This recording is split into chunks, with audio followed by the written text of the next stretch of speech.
कहानी की शुरुआत में बताया जाता है कि चेस्टर्स मिल नाम का एक शहर पहले आम शहरों की तरह ही था, लेकिन फिर वहां कुछ ऐसी भयानक डरावनी घटनाएं घटने लगी जिससे कि पूरा का पूरा शहर नर्क से भी बदतर बन गया। लेकिन आखिर वहां कौन सी ऐसी खतरनाक घटनाएं होने लगी, तो चलिए जानते हैं। कहानी की शुरुआत होती है बारबी नाम के एक लड़के को दिखाते हुए जो एक डेड बॉडी को जंगल में दफना रहा था। बारबी वहां का लोकल निवासी नहीं था और बारबी के माथे पर लगी चोट को देखकर लग रहा था कि मरने वाले बंदे के साथ उसकी काफी लड़ाई हुई होगी। उस आदमी को दफनाने के बाद बारबी अपनी कार में शहर से बाहर निकलने लगता है, लेकिन तभी उसका सामना शेरिफ नाम के एक पुलिस ऑफिसर की कार से होता है। उसे देखकर वह थोड़ा सा डर जाता है, जिसे उसका ध्यान ड्राइविंग से हट जाता है, लेकिन किसी तरह वह पुलिस से बच निकलता है। लेकिन तभी कुछ गाय सड़क के बीचों बीच खड़ी थी। उनको बचाने के लिए अपनी कार को बारबी एकदम से मोड़ देता है, जिससे वो गायों से भरे खेत में पहुंच जाता है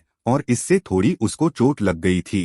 कुछ समय बाद वहां की जमीन अर्थक्वेक के वजह से जोर जोर से हिलने लगती है कि अचानक आसमान से एक चीज आसमान से आकर बारबी के सामने आकर नीचे गिरती है और सब कुछ शांत हो जाता है। बारबी देखता है कि एक गाय आसमान से गिरने वाली उस चीज से दो टुकड़ों में कट चुकी थी। वो डरा हुआ उस चीज को छूने लगता है तो उसे पता चलता है कि वह एक इनविजुअल वॉल है जो इतनी शार्प थी कि उसकी वजह से कई घर भी दो हिस्से में कट गए थे। और तभी वहां पर एक जॉय नाम का लड़का आकर उससे पूछता है कि तुम ठीक हो या नहीं। वो भी उस इनविजुअल दीवार को देखकर शॉक रह जाता है। दूसरी तरफ शेरीफ और लिंडा को खबर मिलती है कि उस टाउन की पावर सप्लाई कट गई है, फोन लाइंस बंद हो गई है और इंटरनेट भी काम नहीं कर रहा है। यहाँ तक कि सारे सैटेलाइट कनेक्शन भी काम करना बंद कर दिए हैं। तभी शहर के ऊपर से उड़ रहा है एक प्लेन इनविजुअल वॉल से टकराकर क्रैश हो जाता है, जिसे देखकर लोग और भी ज्यादा घबरा गए थे। और यह बात कंफर्म हो जाती है, यह एक इंडिविजुअल दीवार नहीं, एक राउंड सेफ डोम यानी कि एक गुंबद है जिसने आधे शहर को कवर कर लिया है। वहीं दूसरी साइड हम एक रेडियो स्टेशन पर फिल उसकी असिस्टेंट डोडी को देखते हैं जो सिग्नल लाने की कोशिश कर रहे थे। वो दोनों कंफ्यूज थे कि अचानक सिग्नल क्यों चला गया। यहाँ पर फील है कि यह एक अच्छा मौका है रेडियो रेटिंग को हाई करने का, इसलिए वो दोनों सिग्नल को ठीक करने में लग जाते हैं। वही एक फायर ट्रक डोम की दूसरी तरफ से आ रहा था, जिसे देख बॉर्बी ट्रक वाले को उस इंडिविजुअल बॉल की तरफ इशारा करता हुआ क्रैश होने से बचा लेता है। थोड़ी देर बाद वहां पर इन्वेस्टिगेशन करने के लिए पुलिस वाले आते हैं। उस इंडिविजुअल डोम को समझना कोई मामूली बात नहीं थी। उसी समय वहां पर एक शहर का काउंसलमैन जिसका नाम बिग जिम था वो भी जाता है, लेकिन उसे भी इस डोम के बारे में कुछ भी समझ नहीं आता। यहाँ पर पुलिस को इन्फॉर्मेशन मिलती है कि खबर मिलती है कि उस शहर तरफ आने वाले सभी रास्तों को बंद कर दिया गया है, क्योंकि उस डोम की वजह से बहुत सारे एक्सीडेंट हो रहे हैं। इसकी थोड़ी दूर घर पर जूनियर नाम का लड़का एंजी नाम की लड़की के साथ इंटीमेट हो रहा था। एंजी पेशे से नर्स थी और जॉय की बड़ी बहन भी थी। इंटीमेट होने के बाद जूनियर एंजी जी से कहता है कि मैं तुमसे बहुत प्यार करता हूं, लेकिन एंजी उससे कहती है कि वो उसके लिए ऐसा कुछ फील नहीं करती। इससे जूनियर का दिल टूट जाता है और उन दोनों में बहस होने लगती है। यहाँ पर उन दोनों में बहस इतनी बढ़ जाती है कि एंजी उसे थप्पड़ मारकर वहां से चली जाती है। इसके बाद हम तीन लोगों की फैमिली को देखते हैं, जिसमें मदर कैरोलीन एलिस और उन दोनों की बेटी नूरी उसी टाउन की तरफ जा रही थी। उन्हें इस बात की खबर नहीं थी कि डोम ने उस टाउन को कवर किया हुआ है। वहीं दूसरी तरफ हम एक जूलिया नाम की इन्वेस्टिगेटिव रिपोर्टर को देखते हैं जिसका चेस्टर्स मिल शहर में बहुत नाम था। एक दिन एक औरत उसे सीक्रेट खबर देने के लिए कॉल कर है। वो औरत उसे बताती है उसने प्रोपेन से भरे 6 ट्रक को जाते हुए देखा है और उसके हिसाब से इतनी बड़ी मात्रा में प्रोपेन जैसे फ्यूल का शहर में आना किसी खतरनाक प्लान का हिस्सा हो सकता है। जूलिया इसके बारे में इन्वेस्टिगेशन करने का वादा करती है, पर वो अपने काम में ज्यादा बिजी होने के कारण उस पर ध्यान नहीं दे पाती। वही बिग जिम रेडियो स्टेशन जाकर इमरजेंसी की अनाउंसमेंट करता है। कैरोलीन जो एलिस और नॉरी के साथ आ रही थी, ये अनाउंसमेंट सुन लेती है और उन्हें लगता है कि ये किसी तरह का एडवर्टाइजमेंट है, इसलिए वो इस अनाउंसमेंट पर ध्यान नहीं देती और उनकी कार डोम से टकराते टकराते बचती है क्योंकि उससे पहले दूसरी तरफ से आ रहा है। एक ट्रक डोम से टकराकर क्रैश हो जाता है, जिसे देखकर वह तुरंत कार की ब्रेक लगा देती है। इतने बड़े एक्सीडेंट को देखकर नौरी के दौरे पड़ने लगते हैं, जिससे वो बेहोश हो जाती है। लेकिन वो बेहोश होने से पहले किसी पिंकी स्टार के बारे में कहती है। अब यहाँ से नौरी को जल्दी से हॉस्पिटल ले जाया जाता है, जो कि गाँव में होने वाली घटनाओं से घायल हुए लोगों से भरा पड़ा था। वही जूलिया और बारबी घायल हुए लोगों को हॉस्पिटल ला रहे थे। इसी हॉस्पिटल में जूलिया का हस्बैंड भी डॉक्टर था। वो उससे मिलने जाती है, लेकिन उस समय उसका हस्बैंड हॉस्पिटल में नहीं था। हॉस्पिटल में जूलिया को पता चलता है कि उसका हस्बैंड संडे को कभी काम नहीं करता था और वो जूलिया को हमेशा झूठ बोलता आ रहा था। हॉस्पिटल के बाहर हम बारबी और एमजी को मिलते देखते हैं। दोनों को साथ देखकर जूनियर के अंदर एक अलग से जलन पैदा होती है। वही टाउन के बॉर्डर को सैनिकों द्वारा सील कर दिया जाता है। बहुत सारे साइंटिस्ट और एक्सपर्ट को भी इस अजीबोगरीब मुसीबत का कारण नहीं पता चलता, पर कुछ घंटों बाद बिग जिम प्रोपेन के बारे में बात करने के लिए शेरीफ से मिलता है। यहाँ पर उनके बातों से हमें पता चलता है उनको इस डोम के बारे में पहले से थोड़ा बहुत पता था, पर वो इस पर खुलकर बात नहीं कर रहे थे। वही बारबी को उस टाउन में एक दिन के लिए रुकना था, पर उसके पास ठहरने के लिए कोई जगह नहीं थी, इसलिए वो अपनी कार में ही रात बिताने का फैसला करता है। तभी जूनियर उसके पास आता है और उसे एमजी से दूर रहने को कहता है। धीरे धीरे उसकी बात धमकी में बदल जाती है। बारबी हैरान होता है कि उसकी गलती क्या है। इसी बीच वहां जूलिया आ जाती है, जिससे वह दोनों झगड़ना बंद कर देते हैं। यहाँ से सीन बदल जाता है और हम देखते हैं कि टाउन के ऐसे हालात से लापरवाह होकर एक जगह कुछ लोग पार्टी कर रहे थे, जिनमें जॉय भी था। जॉय एक लड़के से वहां के हालात पर बात करने लगता है, लेकिन अचानक जॉय को दौरा पड़ने लगता है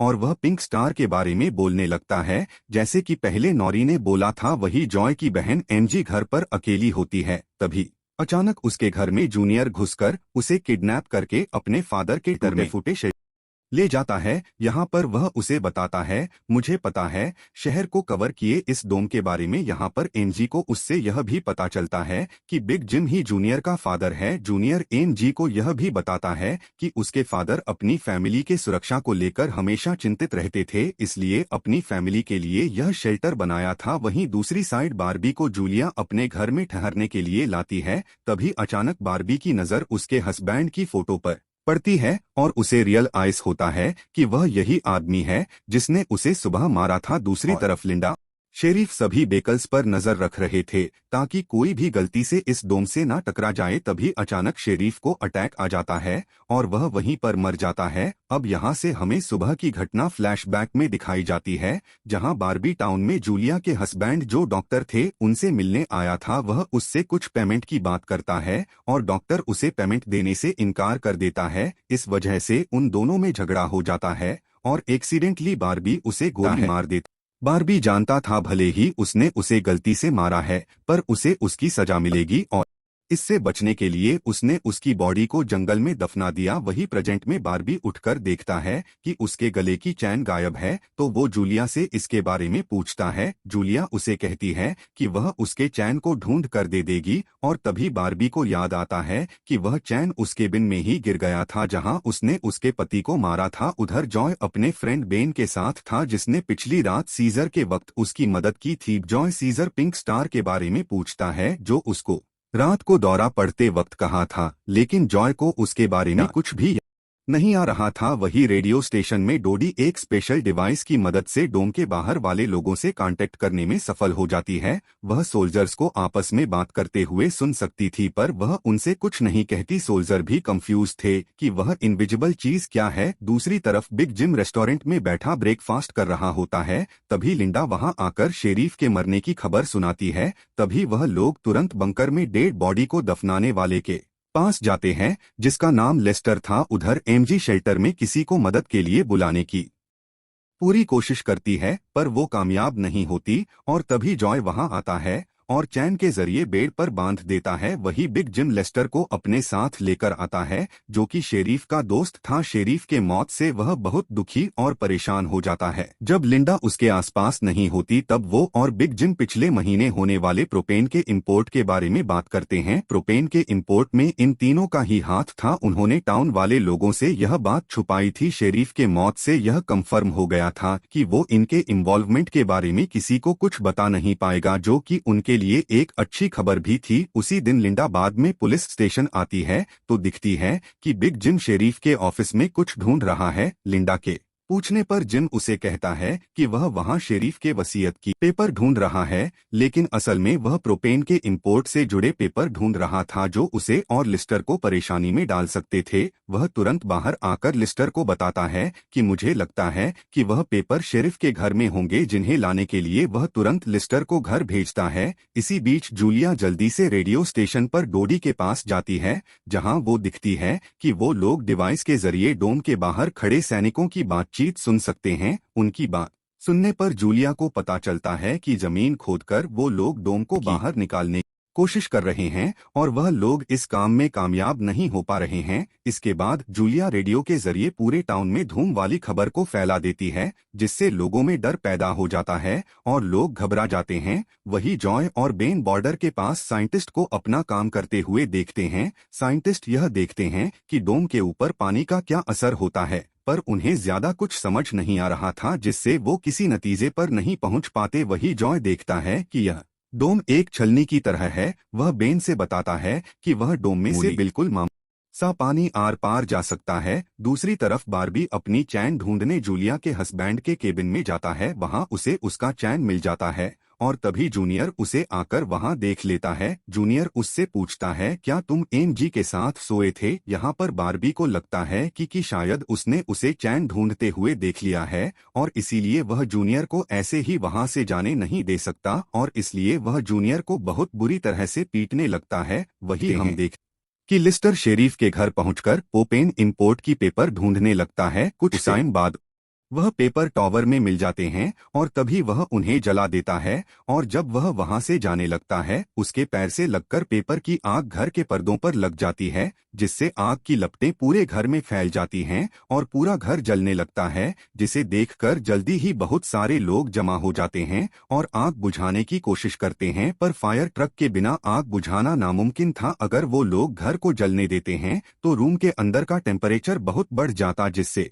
लोगों की जान भी जा सकती थी। इसलिए सब मिलकर आग बुझाने में लग जाते हैं। बारबी लोगों को आग बुझाने में लीड करता है। तभी लिंडा को घर के अंदर से लिस्टर के चीखने की आवाज सुनाई देती है। वो अंदर जाकर उसे घसीटकर बाहर निकाल लाती है और इलाज के लिए डॉक्टर के पास भेज देती है। यहाँ पर लोगों को 1 घंटे के बाद भी आग बुझाने में कामयाबी नहीं मिलती, उल्टा आग और भड़क जाती है। आखिर में जिम लोडर लेकर आता है और घर को गिरा देता है, तब जाकर आग कहीं शांत होती है। इसके बाद सारे थके हुए लोग इकट्ठा होते हैं। उनमें से पोल नाम का एक पुलिस वाला फ्रस्ट्रेट होकर कहता है, हम सभी लोग इस डोम से कभी बाहर नहीं निकल पाएंगे, क्योंकि यह डोम जो आग से धुआं निकला है उसे बाहर नहीं निकलने दे रहा। वह कहता है कि हम सभी इस डोम के अंदर ही मरने वाले हैं। इतना कहता हुआ वो हवा में गोली चला देता है, जो कि डोम से टकराकर एक दूसरे पुलिस वाले को लग जाती है और वो तुरंत मर जाता है। यहाँ पर पॉल को अरेस्ट कर लिया जाता है। अंधेरा होने पर जॉय और उसके दोस्त स्केटिंग के लिए जाते हैं। तभी वहाँ पर नूरी जॉय के पास आकर उसे कहती है कि उसे अपना फोन चार्ज करना है। जॉय उसे अपने घर ले जाता है क्योंकि उसके घर जनरेटर था, जो कि उस टाउन के गिने चुने घरों में ही था। उधर लिंडा पॉल को जेल लेकर आती है। वहां पर कुछ लोग पुलिस स्टेशन के बाहर प्रोटेस्ट कर रहे थे। दरअसल वह लोग पुलिस के घटिया सिस्टम का विरोध कर रहे थे। जिम यह कहकर सभी लोगों को शांत करता है कि जरूरत पड़ने पर सभी लोगों की मदद की जाएगी। लॉकअप में बंद होने के बाद पॉल को हार्ट अटैक आ जाता है, जिससे लिंडा उसके मदद के लिए दौड़कर अंदर जाती है, लेकिन तभी उसे पता चलता है कि पोल सिर्फ अटैक आने की एक्टिंग कर रहा था। इसी मौके का फायदा उठाकर और उसे धकेलकर लॉकअप में बंद करके वहां से भाग जाता है। इधर बंकर में जूनियर फिर से एमजी के पास जाता है। एमजी समझ चुकी थी कि अगर उसे यहाँ से निकलना है तो उसे जूनियर को झूठे जाल में फंसना पड़ेगा, इसीलिए वो उसे अपने बचपन की यादें साझा करती है जब वो दोनों एक बंद टनल में जाया करते थे, और कहती है हो सकता है डोम का उस टनल पर कोई असर नहीं हुआ हो तो लोग बाहर जा सकते हैं। यहाँ पर एमजी सोचती है कि वो उसके प्यार के जाल में फंस गया है तो शायद वह उसे छोड़ दे, लेकिन ऐसा कुछ नहीं होता। तो जूनियर अकेले ही उस टनल में जाने का प्लान बनाता है। वही जिम जब पुलिस स्टेशन में आता है तो पोल की जगह लिंडा को लॉकअप में बंद देखता है। वो तुरंत उसे लॉकअप से बाहर निकालता है। उन्हें पता चलता है कि पोल अपने साथ एक राइफल और कुछ गोलियां लेकर गया है। लिंडा तुरंत उसके तलाश में जंगल की ओर निकल जाती है क्योंकि उसे पता था कि पॉल अक्सर शिकार करने के लिए जंगल की तरफ जाया करता था। वही जिम पॉल को पकड़ने के लिए एक टीम तैयार करता है। इधर रेस्टोरेंट में बैठी कैरोलीन को लोरी की चिंता हो रही थी क्योंकि वो पिछली रात अपने दोनों मदर्स को बिना बताए जॉय के घर रुक गई थी। वहीं जिम लोगों को पॉल की तलाश करने के लिए उसकी टीम ज्वाइन करने के लिए कहता है। बारबी को भी उनके साथ चलने को कहता है क्योंकि वो आग बुझाने में अच्छा लीडर साबित हुआ था। इसके बाद वो लोग जंगल में जाने लगते हैं।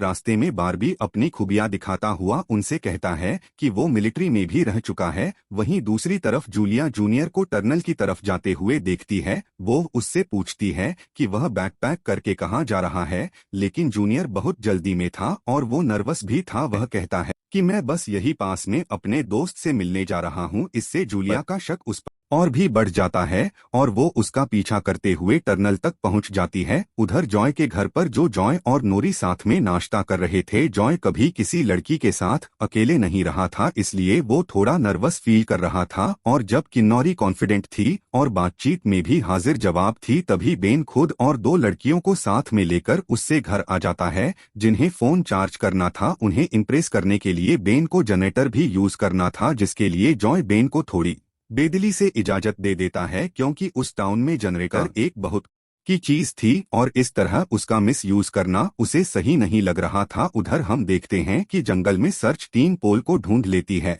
और उसी समय पोल एक लड़के की टांग में गोली मार देता है। दूसरा लड़का भी उसे संभालने के लिए वही रुक जाता है, जबकि जीन और बारबी पोल के पीछे भागते हैं। दूसरी तरफ जूनियर टनल के आखिरी सिरे पर पहुंच जाता है, जहां पहुंचकर उसे पता चलता है कि डोम ने टनल को भी कवर किया हुआ है। वो दीवार के बिल्कुल करीब पहुंच जाते हैं, जिससे उसकी टॉर्च जलने लगती है। तभी जूलिया वहां आकर उसे वॉर्न करती है। जूलिया देखकर जूनियर को बहुत गुस्सा आता है क्योंकि वो उसका पीछा कर रही थी। इस बात से जूनियर पागलों की तरह उस इनविजिबल वॉल को मुक्के मारने लगता है, जिसे जूलिया उसे रोकती है। फिर दोनों बैठकर बात करने लगते हैं और जूलिया उसे बताती है कि अपने पास्ट में की गई एक गलती से वो इस जर्नलिस्ट की बेकार से जॉब में फंस गई है। उधर जॉय का घर लोगों से भर जाता है जो अपनी जरूरत की वजह से उसकी जनरेटर को यूज करने आए थे। एक बदमाश लड़का लोगों को जनरेटर यूज करने के बदले में पैसे वसूल करता है, जो कि उसका था ही नहीं, लेकिन उसके खिलाफ बोलने में किसी की हिम्मत नहीं थी। यह सब देखकर नोरी यह सब हैंडल करने के लिए आगे बढ़ती है। फिर मामला और भी ज्यादा गर्म हो जाता है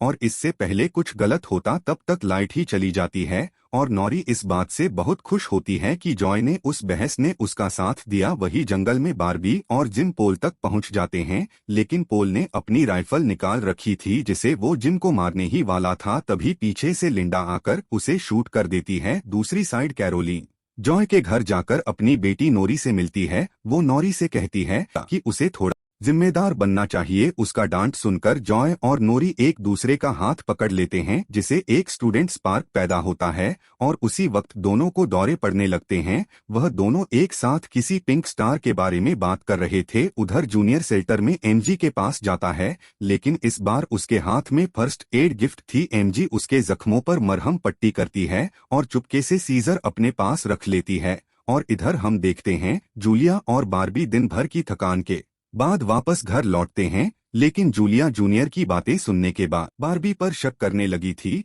और जब बारबी नहाने जाता है, जूलिया उसका सामान चेक करने लगती है। दोस्तों, हमारी हंकी एक्सप्लेनर चैनल को सब्सक्राइब करना ना भूलना और आपको यह मूवी सीरीज कैसी लगी कमेंट करके जरूर बताएं।